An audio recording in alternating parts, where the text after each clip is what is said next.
이제 그 김규일 교수님이 감정의 중요성을 특히 많이 강조를 했어요. 원래 이제 교수님들 너무 공부가 그 정신 제대로 차려 이성 이걸 이제 강조하시는 분들이 주로 교수님이라고 생각하는데 그보다 오히려 이제 김 교수님 감정 쪽으로 굉장히 근데 이제 한국인들한테는 너 나한테 감정 있냐? 이제 김 교수님 책에 다 나오는 겁니다. 너 일적인 감정으로 일을 그따위로 처리하냐? 뭐 너 감정 조절이 안 돼? 라면 이제 감정이 이제 부정적으로 이제 언급될 때가 많은데 왜 그렇게 감정이 중요한 겁니까? 조금 그걸 좀 건조하게 다시 심리학적으로 풀어드리자면, 내일이 시험인데, 그러니까 하던 놀이나 게임이나 무언가를 그만두고, 혹은 TV도 이제 그만 보고, 네. 시험 공부를 하는 게 결과적으로 이성적이고 논리적인 거죠. 합리적인 거죠. 근데 그 결과적으로 합리적인 행동을 하는 공부를 하기 위해선 불안해야 됩니다. 내일이 시험인데 불안하지 그렇죠. 않으면 그렇죠. 그러면 결과적으로 합리적인 공부를 안 하겠죠. 실제로 학점이 좋은 사람들부터 일 잘하는 사람, 심지어 창조적인 사람들까지도 보면 보편적이거나 평균적인 분들보다 약간 더 불안해요.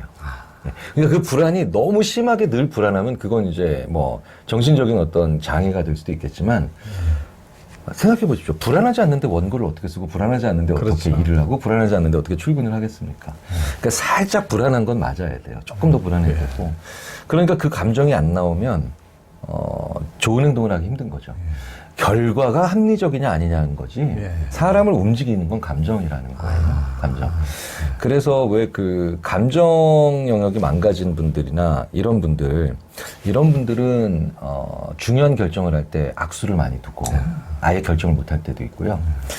제가 수업을 할 때 학생들한테 수업을 할 때 뇌에 관련된 수업을 할 때 약간 격앙된 분위기까지도 제가 서슴지 않고 이야기하는 게 뭐냐면 지적장애가 있는 부모 밑에서 태어난 아이들이 똑바로 자랄 수 있을까라는 걱정을 하는 게 얼마나 지금 너희들이 우리가 얼마나 웃긴 생각을 하고 있는 거냐 주제넘는 생각을 하고 있는 거냐 실제로 아주 말단의 동물에서부터 인간까지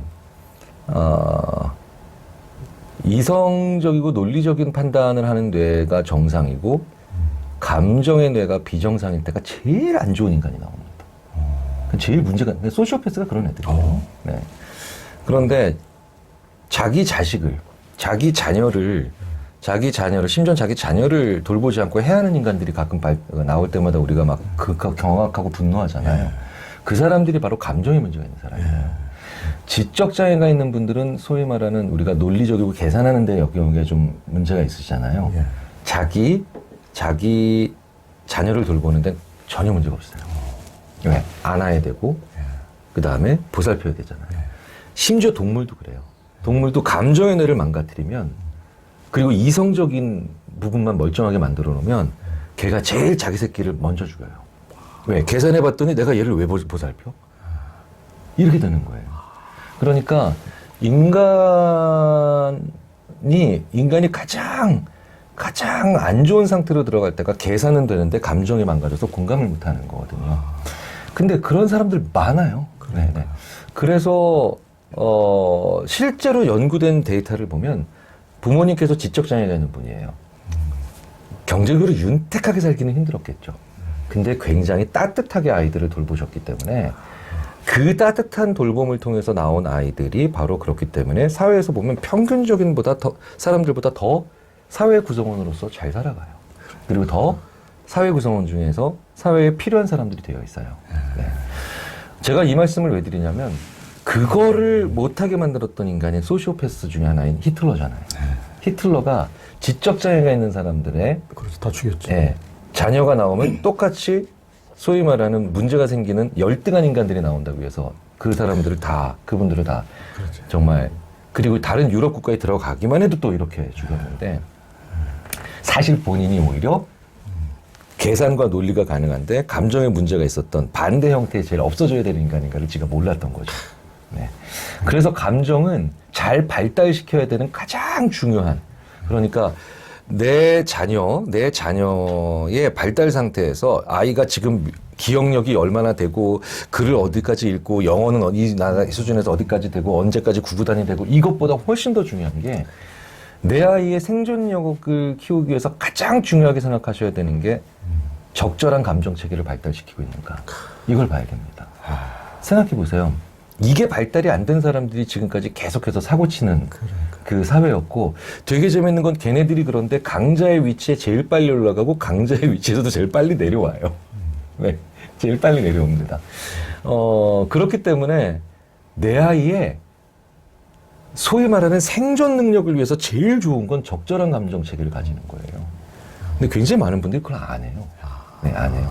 아이가 몇 살 때까지 무엇을 외우고 무엇을 알고 있는가는 되게 중요하게 생각하면서 근데 우리 모든 부모님들이 소망하는 건 내 아이가 오랫동안 이 사회라는 구조에서 오랫동안 생존하길 바라는 거 아닐까요? 그렇죠.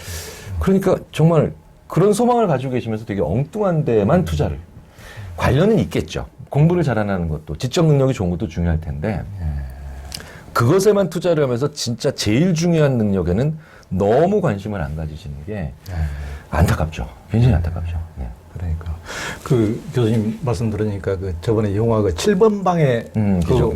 그거 보면은 그 이제 아빠가 지적 장애인데 얼마나 정말 감성적으로 정말 이해하고 정말 눈물 나게 봤는데 그 보면은 뭐 지적 장애 아들 장애인들을 뭐 평등하게 돼야 되는데 이런 말씀보다도 정말 이 말씀을 드려야 되겠네요. 네. 이걸 하면은 정말 과연 우리가 그들보다 낫다라고 하는 그분들에게 장애라고 하는 코드를 붙일 만한 자격이 우리에게 정말 있는가? 그러니까요. 왜냐하면 지금까지 우리가 봤던 수많은 끔찍한 반인륜적인 범죄를 저질렀던 사람들은 지적인 문제를 가지고 있었던 사람들이 아니에요. 그러니까요. 그렇죠?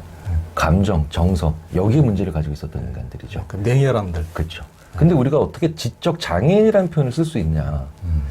그러니까 이게 이제 많은 분들이 보시는 데서는 동의하지 않는 분들도 있을 테지만 이제 학생들이 듣는 강의를 할 때 좀 호흡이 맞는 친구들이랑 있을 때는 제가 좀 격앙된 표현을 쓰기도 합니다. 네. 그런 것들이 다 더 훨씬 더 문제가 있는 인간들이야 막 이러면서 제가 얘기를 하는데 맞아요. 찬성입니다. 굉장히 진짜 중요하신 말씀이고. 그러니까 이렇게 뒤집어 놓고 보면은 실은 누가 장애인이고 누가 정상이고 이게 구분 자체가 거꾸로 보는 경우도 우리가 많죠. 거꾸로 그렇죠. 반대로. 울어야 될 때 울지 않고 아파야 될 때 아파하지 않는 게 제일 큰 장애거든요. 그러니까요. 근데 그렇게 치자면은 전혀 다른 방식의 저는 진짜 예를 들어서 정말 보건복지부에서 다른 코드로 그 사람들한테 장애에 관련된 코드를 부여해야 된다고 생각을 하는데 근데 보면 그렇기 때문에 우리 사회가 인류의 사회가 지난 수만 년 수십만 년 동안 누구를 더 많이 살아남기고 누구를 더 오래 살려뒀냐는 얘기예요. 제일 먼저 제거되는 놈이 제일 사회에 대한 해악이 큰 개체잖아요. 그게 바로 능력 있고 못된 인간. 능력 있고 감정에 문제가 있는 인간. 걔네들이 극강의 힘을 발휘할 때는 숨죽이고 있다가 그 자들이 딱 힘이 약해졌다라는 느낌이 들면 아주 거세게 그들부터 먼저 제거를 하지 않습니까? 그렇죠. 그러니까 이게 굉장히 어떻게 보면 가슴 서늘한 얘기예요. 가슴 서늘한. 그런 면에서 봤을 때는 여성과 남성에 있어서 여성들이 남성보다 조금 더 오래 사는 이유도 여러 가지 이유로 이제 해석을 하지만 이 감수성이 잘 발달된 남성들의 수명과 감수성이 떨어지는 남성들의 수명을 비교한 연구는 사실 많지는 않거든요. 그런데 보면 차이가 나요. 그러니까 이거는 무슨 얘기냐? 인간과 인간이 다른 사람들과 공존하는 사회에서 기본적인 사회적 능력을 하는데 필요한 지적 능력은 필요하겠지만 그것 이외의 수많은 행동들은 우리가 감정과 정서거든요. 이 옷 죄송합니다. 기자님 이 옷 왜 사셨어요? 재질을 분석하셨나요? 원가를 따져보셨나요? 그냥 그렇죠. 감으로. 그러니까 감정이 이거라고 얘기를 하거든요. 그러니까 인간의 판단에서 제일 중요한 건 여전히 감정인데 그 감정을 믿을 수 있는 감정 체계를 가진 사람은 얼마나 편하겠어요. 그렇죠. 근데 자기 감정을 믿을 수가 없는 사람은 얼마나 힘들겠어요. 얼마나. 네. 그래서 자기 감정이 뭔지를 알게 되는 능력. 제가 오늘 말씀을 너무 많이 드려서 죄송한데, 제가 이제 이 책에서 많이 나오는 것 중에 하나가 메타 인지거든요. 그렇죠. 내가 얼만큼 아는지 모르는지를 판단하는 능력이잖아요. 그럼 메타 인지가 메타 커그니션이거든요, 영어로. 커그니션이. 이게 이성과 논리거든요. 이모션이잖아요. 메타 이모션도 되게 중요해요. 다음에 저희 인지심리학자들이 가야 될 영역이 바로 메타 정서. 메타 인지. 이게 내가 지금 이걸 알아? 몰라? 이거를 분명하게 알면서 자기를 점검할 수 있는 능력인데, 지금 예를 들어서 생각해 보십시오. 정말 많은 사람들이 궁금해 하거든요. 20대 때 내가 저 사람을 정말 좋아하는 걸까? 정말 내가 저 차를 사고 싶어 하는 게 맞는 걸까? 메타 정서예요. 이게 메타 정서거든요. 그렇죠. 근데 그게 믿을 수 있는 감정이다라는 걸 알게 된다면 얼마나 좋겠어요. 그렇죠. 스티브 잡스가 메타 정서가 굉장히 발달한 사람인 거죠. 우리가 아는 수많은 사람들이 이건 팔릴 거야, 이건 될 거야가 뭐겠냐는 거예요. 그렇죠? 심지어는 저는 그런 CEO도 봤어요. 실리콘밸리에서. 자꾸 시제품을 만들어 오라 그래요. 시제품을 만들어 그러는데 도대체 이게 뭐가 문제냐고. 그랬더니 look at my skin 이러더라고요. 팔뚝에 아직 소름 안 돋았잖아. 이씨. 소름 돋을 때까지 해봐. 내 팔뚝에 소름 돋으면 그건 무조건 팔려. 말도 안 되는 선무당 같은 얘기 같지만 실제로 그게 뭐냐면 소비자들이 내려야 되는 건 판단이 아니라 결정이야. 결정은 정서가 내려. 그런데 정서가 반응 안 했어. 예. 근데 이 정도의 내공을 가진 사람인 거죠. 예. 네네. 그렇다면은 수학 점수 좀 떨어져도 상관없잖아요. 그렇죠.